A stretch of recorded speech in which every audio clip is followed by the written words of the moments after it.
Hello everyone. Today we will be talking about adolescence and chapter 10 in the book. Puberty is a period of rapid physical maturation involving hormonal and bodily changes that occur primarily during adolescence. Puberty is not a single sudden event. Pinpointing its beginning and its end is actually difficult within research and just talking about in generality, talking about puberty. So how does this sequence of events actually get started? These are due to hormones. And hormones are powerful chemical substances secreted by the endocrine glands and carried through the body by the bloodstream. The endocrine system's role in puberty involves interaction of the hypothalamus, the pituitary gland, and the gonads. So the pituitary gland also interacts with the thyroid gland to produce growth and skeletal maturation. The concentration of certain hormones increase dramatically during adolescence, and hormones contribute to both physical and psychological development. Testosterone is a hormone associated in boys with the development of genitals, an increase in height, and a change in voice. Estradiol is a hormone associated in girls with breast, uterine, and skeletal development. Adolescents are preoccupied with their bodies at this time and develop individual images of what their bodies are like.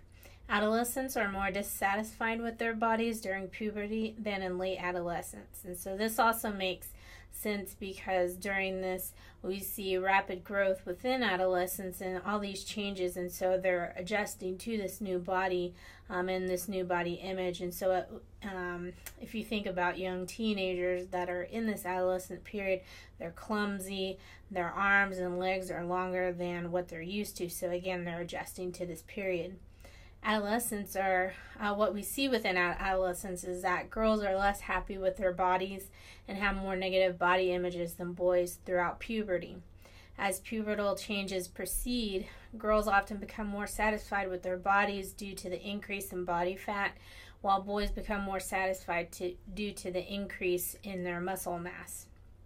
Recent research confirms that during adolescence, it's advantageous to be early maturing rather than a late maturing boy. So that makes sense in terms of socialization, and when you're in middle school or junior high, you don't want to be the little scrawny kid. Early maturing boys appear to perceive themselves more positively and have more successful peer relations than their late maturing counterparts. Recent findings suggest that early maturing girls experience more problems in school. So they also experience more independence and popularity with boys at that time if they are early maturing. In 6th grade, early maturing girls show greater satisfaction with their figure, but by 10th grade, late maturing girls are more satisfied. And adolescence is a time of sexual exploration and experimentation. So adolescence is a bridge between the asexual child and the sexual adult. So sexual development and interests are normal aspects of adolescent development. The majority of adolescents have healthy sexual attitudes and engage in sexual practices that will not compromise their development. So again, that's the majority of adolescents. Adolescents who engage in sex before 16, however, are the least likely effective users of contraception. So they are also at risk for unintended pregnancy and sexually transmitted diseases. Early sexuality is also linked with excessive drinking and drug use.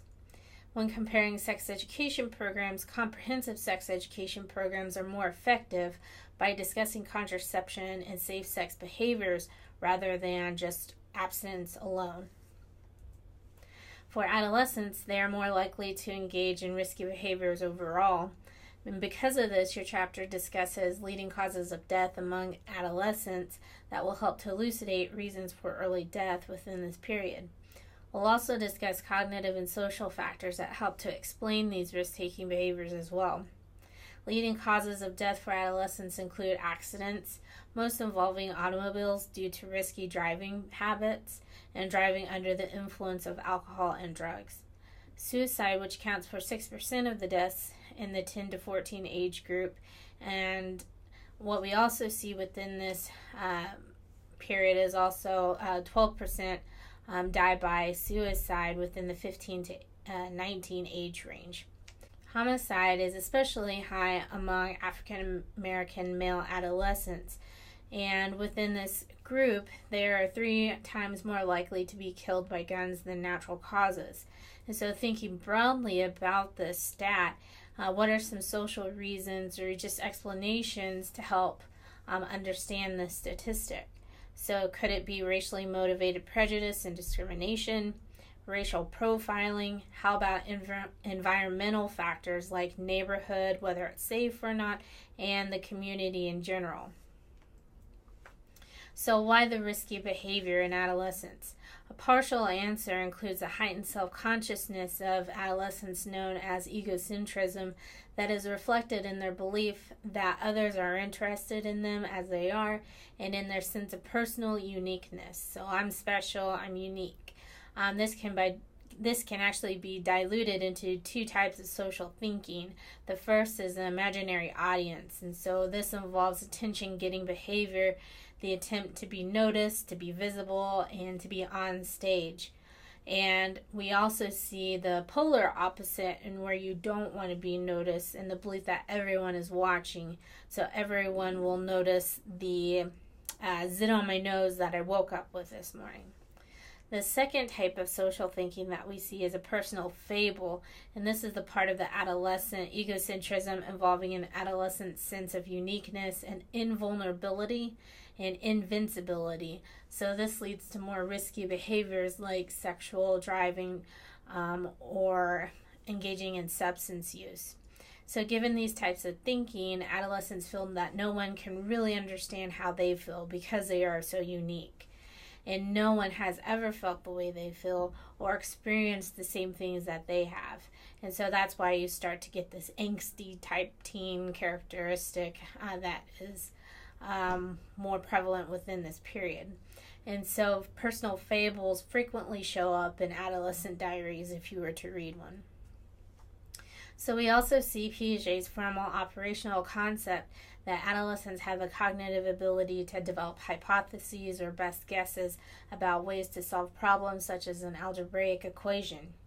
They then systematically deduce or conclude which is the best path to follow in order to solve the equation. We also see an increase in their cognitive control for controlling their attention, like being able to inhibit what you really want to do for something that you really should or that you have to do, or that will pay off later, so you don't get an immediate gain for not engaging in that behavior. So this would be like foregoing hanging out with your friends one night to stay in and to study for your exam maybe in 2 days. We also see a reduction in interfering thoughts, like the ability to control worry, to control anxiety, and also self-doubt. There is also cognitive flexibility, where adolescents are not so black and white in their thinking and can think more in those gray areas. So adolescence is a time of increased decision making. Compared to children, young adolescents are more likely to generate their own opinion, examine a situation from a variety of perspectives, anticipate the consequences of their decision, and consider the credibility of their sources. So that's really coming in with that frontal lobe development as well. So decision-making skills continue to develop and to improve into adulthood, as we know with the frontal lobe development that really isn't fully developed until around the age of 25. So making decisions when emotionally charged is not as effective like trying to make an informed decision when you're angry or overwhelmed with sadness, or even any extreme emotion that you can think of. So in this period, adolescents are more often emotionally charged than in other periods. This is due to their brain development and hormones. So even though they're having this rapid growth in their ability to make good decisions, they have to take into consideration their emotions that they are quite frequently experiencing. So parents should involve adolescents in appropriate decision-making activities, because if not, then that growth gets stunted and needs fine-tuning. This also enhances their sense of control over situations. So a solid basis of fundamental skills is necessary for the development of critical thinking skills. So it's like a scaffolding or a stair-step process of skill attainment. So recent studies have shown that critical thinking increases with age, but still only occurs less than half the time with high school juniors. Cognitive changes that allow for improved critical thinking are increased speed and capacity of information processing, more breadth of content knowledge in a variety of areas, so learning in the classroom and at home, increased ability to construct new knowledge combinations, and a greater range and more spontaneous use of those strategies. And so you can really start to see where the family and the classroom, in even beyond those two factors, parents can really help to develop and grow those their children's decision-making process. So schools can be very helpful in this process, as we have mentioned, yet what we see as majorly impactful for adolescents are transitions from middle school to junior high and on to high school. So these transitions can be very stressful, as you can imagine, or thinking back to your own experience. So many changes are taking place in the individual, in the family, and in the school simultaneously. So changes can be both positive and negative. Reasons for this include puberty, concern about body image, increased responsibility and decreased dependency on parents, change to a larger, more impersonal school, and we also see a transition from one teacher to multiple teachers, small to large set of peers, and increased focus on achievement. So they're more likely to feel grown up, they have more opportunities, more subjects to study, more friends. They can really engage in niche building and increased independence, academic, life skills challenges. Students also experience the top dog phenomenon, moving from the top position in elementary school, where they're the oldest, they may be the biggest and most powerful, to the lowest position in middle or junior high school, where now they're the youngest, the smallest, and the least powerful. So also along these lines, research has looked into the effect of high school for matriculating and successfully graduating students. More support is needed to enable students to graduate from high school with skills needed to succeed. There has been too little coordination and communication across the different levels between kindergarten and 12th grade, as well as between kindergarten and 12th grade and institutions of higher education. High schools need to have higher expectations for student achievement, and they can do this in a way that maintains or even elevates the student's self-esteem. U.S. high school students spend, what we see within research is that U.S. high school students spend too much working in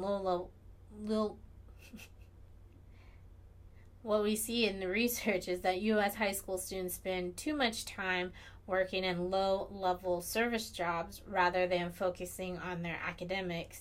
And at the middle school and secondary school levels, every student needs strong, positive connections with adults as they explore education and work options. However, given all of these factors, you can start to think about, is that possible with every community and for every student? The answer is no, not in the state that we have. And so, of course, this is an ideal situation. It makes me really think about the state of education in its entirety, and even within our own state, the state of Oklahoma. When budgets are cut, teachers are being laid off, and class numbers are increasing. So Erikson termed, when looking at the adolescent period in general,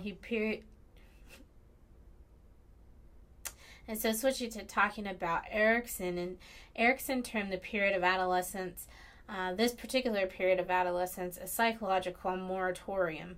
So this is a gap between the security of childhood and the autonomy of adulthood. His fifth stage of development is characterized by the dilemma of identity versus identity confusion. So adolescents experiment with the numerous roles and identities they draw from the surrounding culture, trying to find where they fit in, trying in a new identity, and figuring out if this identity fits with their personality. And if they do, they move on to the next.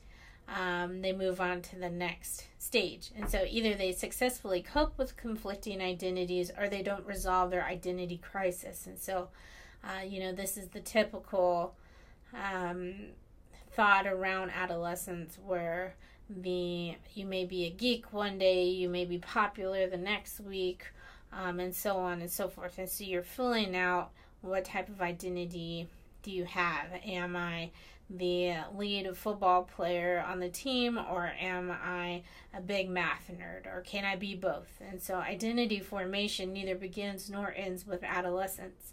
The importance of adolescence is that it marks the first time the physical, cognitive, and social development advance to the point where the individual can sort through childhood identities to construct a pathway to adult maturity. Resolution of the identity issue within adolescence doesn't mean that their identity that they find to fit with them will remain stable throughout their life. As you can imagine, your identity changes as you mature. So synthesizing the identity components can be a long, drawn-out process, and it involves many negations and affirmations of various roles and faces. So decisions are not made once and for all, but have to be made again and again throughout their development. Over the years of adolescence, the decisions begin to form a core of what the individual is all about as a person, and this is what is called identity. Some researchers believe that the most important identity changes actually take place during college. So why, you may ask? This is because of increased reasoning skills, new experiences, and have to choose where you fit and what you want to fit. So the ability to gain autonomy and gain control over one's behavior is acquired through appropriate adult reactions to the individual's desire for control. Parents and teens are trying to gain control. As the teen pushes away, many parents push back to gain more control. So as an adolescent pushes for autonomy, the wise adult relinquishes the control in those areas in which the adolescent can actually make reasonable decisions, but continues to guide them in that decision-making process. Gradually, adolescents acquire the ability to make mature decisions on their own.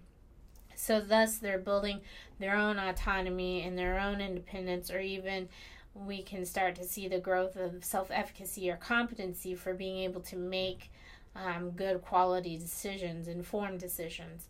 So gender differences characterize autonomy granting in adolescence, with boys given more independence than girls are.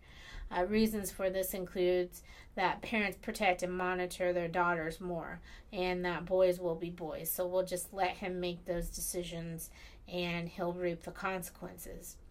Parents often expect their adolescents to become more mature adults overnight, instead of using or understanding that this journey takes about 10 to 15 years. Conflicts primarily involve the everyday events of life rather than major dilemmas like drugs. 1 in 5 families engage in prolonged, intense, repeated, unhealthy conflict.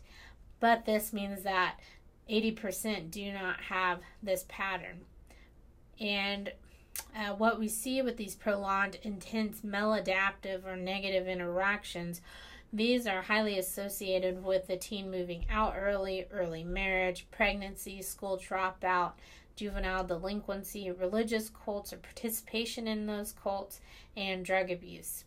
So there are gender differences in conflict, and conflict actually varies by culture. So some cultures have elaborate ceremonies to make the passage to adulthood. In the U.S., we do not have a universal formal type of ceremony that marks the passage from adolescence to adulthood. And so that leaves a research question of, would this actually help with that transition? So the conflicts may actually serve a positive developmental function for families, and minor disputes and negotiations facilitate the adolescent's transition from being dependent on parents to becoming an autonomous individual. So one study reported that adolescents who expressed disagreement with their parents explored identity development more actively. And interestingly, individuals who go away to college have less conflict than those who stay nearby. And so that makes sense on one level in understanding that they want that independence, yet if their family is nearby, then there may be more chance for conflict. So Harry Stack Sullivan believed that all people have a number of basic social needs that must be fulfilled for our emotional well-being. Developmentally, friends become more increasingly dependent on to satisfy needs during adolescence. So the need for intimacy intensifies during early adolescence, motivating teenagers to seek out close friends. These, of course, are developmentally contingent concerns. So wherever you are developmentally, and if you're able to actually socialize in an appropriate manner, then that's going to impact your dependency on your friends.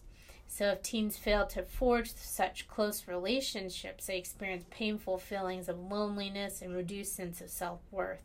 So allegiance to cliques can actually exert powerful control over the lives of adolescents. So group identity often overrides personal identity. Clique leaders may place members in positions of considerable moral conflict by asking to choose between their code or the group's code and that of their parents. So adolescents are usually part of a crowd based on reputation and may or may not spend as much time together. And so really kind of thinking about that when they're in these cliques or these groups of friends and they're asking them to be in a position or put them in a position to choose either between the group or the parents, then really thinking about this conflict overall within adolescence and having that sense of, well, this group understands me. We're very similar. I like the people that are in there. They're popular, or you get some advantage to being in this group versus your parents where you have this connection, but at the same time, there's a lot of, there may be conflict over minor issues, which may be daily or weekly, and really having a sense that they don't understand you or don't understand what you're experiencing. So what we also see is that early romantic relationships serve as a context for adolescents to explore how attractive they are, how they should feel romantically, and how they should romantically interact with another person, while also hiding in the comfort of their same-sex friends. Crushes also include individuals that you may or may not interact with on a daily basis. So after they've acquired the basic competencies in interacting with romantic partners, teens then begin to focus the relationships on the fulfillment of attachment and also sexual needs. So romantic partners often are involved in an adolescent's emotional experience. So 9th to 12th grade girls report relationships as an explanation for more than 1/3 of their strong emotions, and boys give this reason for 1/4 of their strong emotions. And the strong emotions of adolescent romance can have both disruptive effects and a possible source for mastery and growth. So learning to manage the strong emotions can actually give adolescents a sense of competence. And for Erikson, delinquency, this is kind of shifting gears to talking about what we oftentimes see within adolescents in terms of delinquency. So this is really he believed that this is an attempt to establish an identity, although a negative one. He believed that adolescents whose development has restricted them from acceptable social roles or has made them feel that they cannot measure up to demands placed on them may choose a negative type of identity. So those with a negative identity may find support for their delinquent image among their peers, thus they help to reinforce that identity. So delinquency has been found to be highly associated with certain factors that are highly prevalent among low SES groups. So the norms of many lower SES peer groups and gangs are antisocial relative to the goals and norms of society at large. And so within these groups, there's being tough and masculine are high status type of identities that you want to reach for. And these are more often traits for boys. And these traits are often measured by the adolescent's success in performing delinquent acts. And so this is not to say that this happens within every low SES group, but more so it's more highly prevalent within those groups. So maladaptive parenting behavior is actually characterized as less skilled in discouraging this antisocial behavior and less encouraging in skilled behavior. So parental monitoring of adolescents is especially important in determining whether an adolescent becomes delinquent or even engages in substance use. And so parental monitoring is highly important. So family discord or conflict and inconsistent and inappropriate discipline are also associated with delinquency. And so that makes sense if we're going back to some of the other presentations that we talked about with corporal punishment. Then we're starting to see the after effects of that type of discipline. Violent youth are overwhelmingly male, and many are driven by feelings of powerlessness. So youth violence is rampant in poverty-stricken areas of inner cities. Again, thinking about this broadly due to systemic issues and their involvement in this high prevalence rate of delinquency, that may help to explain that. So poverty is one of the major factors within negative outcomes. Minimal employment opportunities, lack of positive recreational activities to even deter youth from maladaptive behavior is also a major factor within this that may help to explain why we're seeing delinquency rates. So many urban youth who live in poverty are also associated with low parental involvement and supervision. And so again, you're starting to see why and how these parenting behaviors are so important, even starting from when the child is first born all the way through adolescence, and how parents help to shape that behavior, and also how their parenting behaviors later influence the child's behavior.